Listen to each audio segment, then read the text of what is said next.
This is a full guide on helping someone move.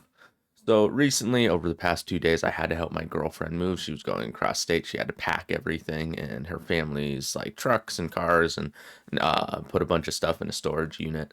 During this time, I had to meet people I've never met before, so I met a bunch of her like not so immediate family, and also we had to deal with tons of roadblocks that delayed our progress, whether it was stuff not fitting or we needed more boxes or stuff like that. My promise to you is I'm going to be giving you the mindset to know how to interact with people you may not know when moving, what to expect when someone asks you to move, how you can be helpful, and any other bonus knowledge I come up with on the way.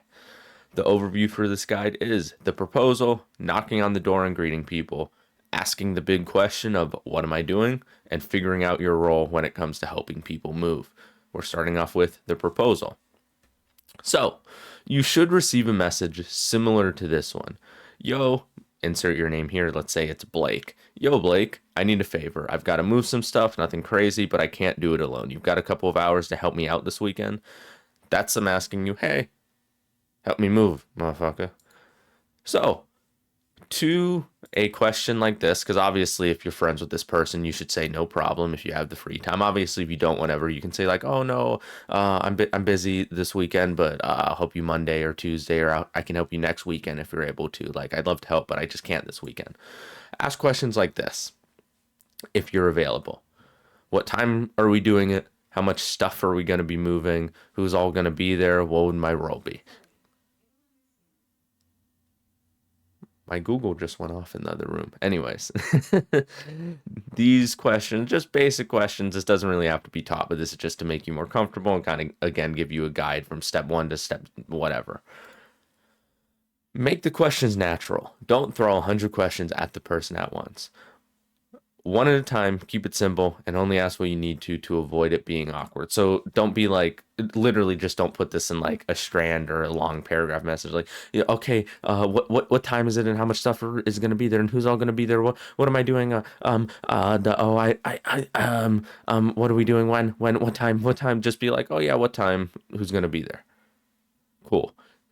These last two you kind of figure out, and then if it works naturally in the conversation, you can ask, okay, like how much stuff is there? Is it a ton of stuff you're asking me for this weekend? Is it going to be like an all day 2 day thing?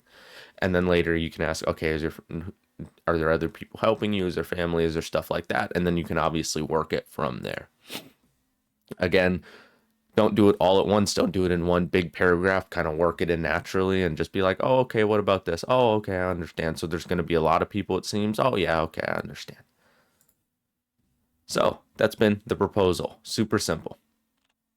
Number two, knocking on the door and greeting people. This is how you shake hands with people. With men, it's firm. So you'll take your hand. This is like the most autistic guide I can give you. You'll take your hand, you'll take the other person's hand, and you're going to get thumb to thumb with them. So when you go in, like, it's obviously going to be this way, but you swoop your thumb in with them, you grab, you don't squeeze, but you lock your fingers. You don't like squeeze down on them like this, like you're gripping one of those hand grippers. You just lock your fingers to where they don't move. So if like I fiddle with them, they don't move, but I'm not squeezing down, I'm not clasping. Lock your hand, web to web, and then shake. You can do it like once, twice, whatever, kind of go with the flow of the feeling or the person that you're shaking hands with, whatever. But that is the most basic guide I can give you to shaking hands with a dude. Obviously, if like it's an older guy or someone's dad or someone's brother or whatever, I had to shake my girlfriend's grandpa's hand for the first time, and he's like big, like swole, like country motherfucker.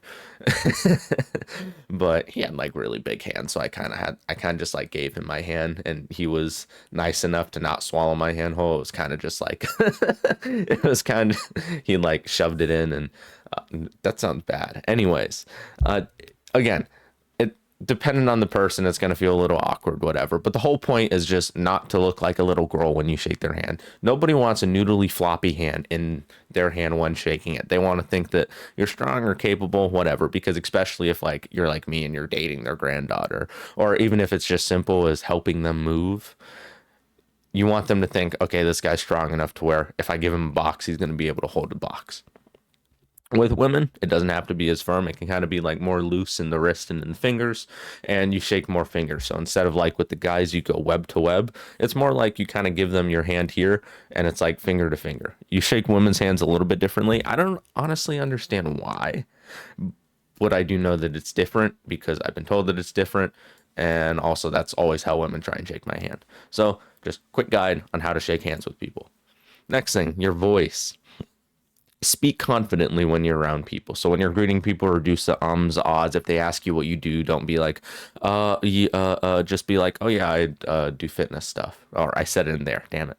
It's difficult. Anyways, speak confidently, reduce your ums and ahs. If they ask you what you do, say, I do fitness stuff. And if they ask you on that, then just be like, oh yeah, I coach people online. It's not really big right now, but I'm working on it. Simple. Let your voice be solid. Don't have it quiver a ton. Don't be like, oh well, I do this thing and then is be solid. Obviously, if you're experiencing anxiety or you're becoming a little bit nervous while talking to these people, it's going to be more difficult. But general rule, let your voice be solid. Try and be calm, be collected, and this just literally just comes from experience. Next thing, being polite. It's just a nice first impression. Just simply say, nice to finally meet you. It's nice to meet you. Something along these lines. Just being a pleasant person to be around is going to make you more desirable to be around. Shut up unless you have something to say. Don't ramble. I like to think of it as just focus on mewing as much as possible. Like the thing where you there's this thing in the like self-improvement slash like looks maximizing community where you push your tongue to the roof of your mouth and you kind of like make sure there's no air in there, like you set it to a vacuum in your mouth, and it kind of keeps your mouth closed so you don't look stupid from having it open, like you like have it closed, and it helps with your jawline supposedly or whatever. But if you don't have anything to say, don't say it. I was quiet a lot when I was with my girlfriend's family, and it was just because I had nothing to say because they were talking about like country stuff of guns and Trump. Woo! I'm allowed to make fun of them because my girlfriend watches these. Anyways, but don't ramble. Stick to the point. Talk to them what you need to talk to them about. If you have a joke, make the joke. I forget what I had said, but there was one joke that I made that everybody found absolutely hilarious. And if I remember it, I'll tell it. But that was like the first thing I said. And the point is, I was with all of them for 2 days. And on the second day during dinner, so it was like later in the evening or earlier in the evening, but like evening time, it was, I don't know, 4 o'clock. I was with them 2 days. I had made one joke, but the joke that I said was really funny. So that gives me a really good impression for the rest of the time because again, it was only 2 days with them. I don't have enough time for them to like get to know me and all that kind of stuff. Like I was just kind of like the helpful guy. I was nice to everybody. Whatever anyone needed, I would do for them to the best of my ability. And that's the impression that I gave off. So that's the impression that you want to give off to these people when you're helping them move or you're just meeting them for the first time. Next thing, prioritize the person you know. If you're not like me and you weren't going just for the sake of like helping your significant other or whatever, you can kind of ignore this one. But 80% of the time I was talking to my girlfriend. And doing this, you need to gauge the culture of the room. My girlfriend and her family are a bunch of country people. They're all from, I'm not going to say where they're from, but they're all from stereotypically country part of the United States. And yeah, that was a culture. They bicker at each other, they poke fun at each other. So that's what I did. So when I would make jokes or I would speak up, it would normally be like poking fun at someone or like jabbing at them, but they would find it funny, and that was just the culture of the room. The thing is, one bad joke can change the mood. So during this time, during this first impression stage, which is normally like the first 1 to 4 interactions of talking to someone or meeting someone, don't make a bad joke. That's your number one goal when it comes to interacting. You need to be very careful, and it was super difficult for me, especially because the culture was bickering and making fun of each other. But if I made fun of them the wrong way because I wasn't in the circle as obviously as far as everyone else was, they actually accepted me pretty like wholeheartedly, which I really appreciated.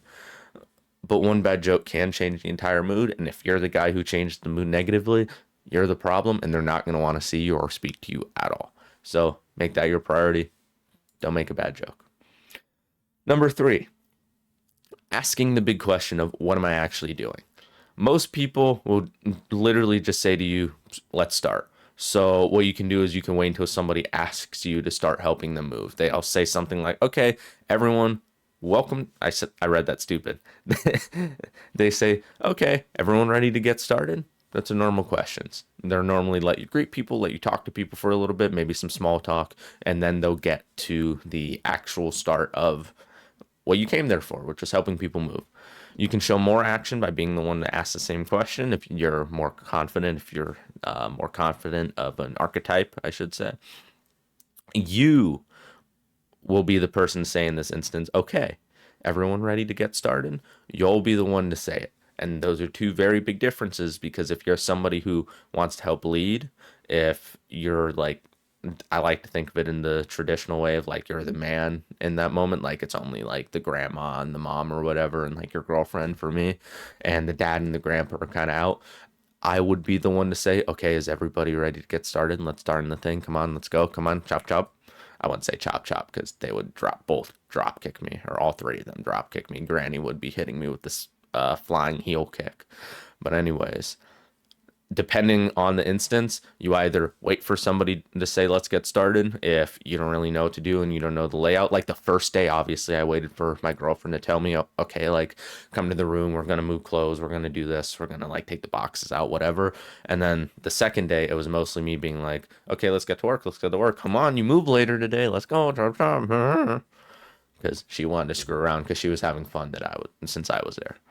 So this is how you start. Oh, I thought I had more for that module. I'm going to be giving a little bit, or no, because it ties in with figuring out your role. So, your role. If you're a worker, if you're like more fit, if you're a guy, if you're not very smart, you're you're going to be moving things, carrying things, climbing up and grabbing things. If you're a leader, you're going to be giving other people tasks, so you're going to look at them and see, okay, who's best at what, who should do what, and you'll make suggestions, and you'll say like, "We're going to organize this thing here or that thing there." You're going to help set up the organization system, and you're going to prioritize when to do what. You can be a mix, but know that whatever you do is helping the entire system, not just what you want to get done. So your goal is to do what's best for the entire group, not what's most enjoyable for you to be doing. I was, during this time, a mix between the two. I was less of a worker than I thought I would be, because I honestly thought I was getting called over to move stuff just because like I'm kind of jacked. And obviously like it was mostly women in the house, and they were like older, and it was kind of my girlfriend. My girlfriend's freakishly strong for a woman, but at the same time she's like that feminine, like, "I don't want to miss my nail." But whatever.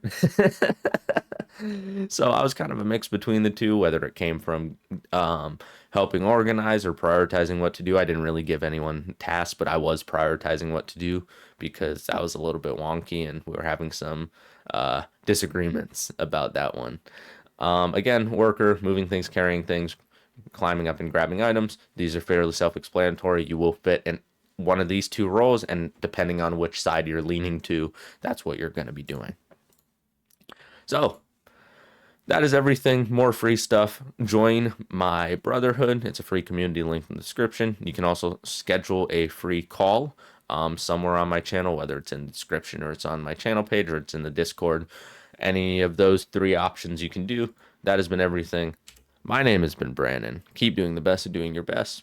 Trust God. Signing off.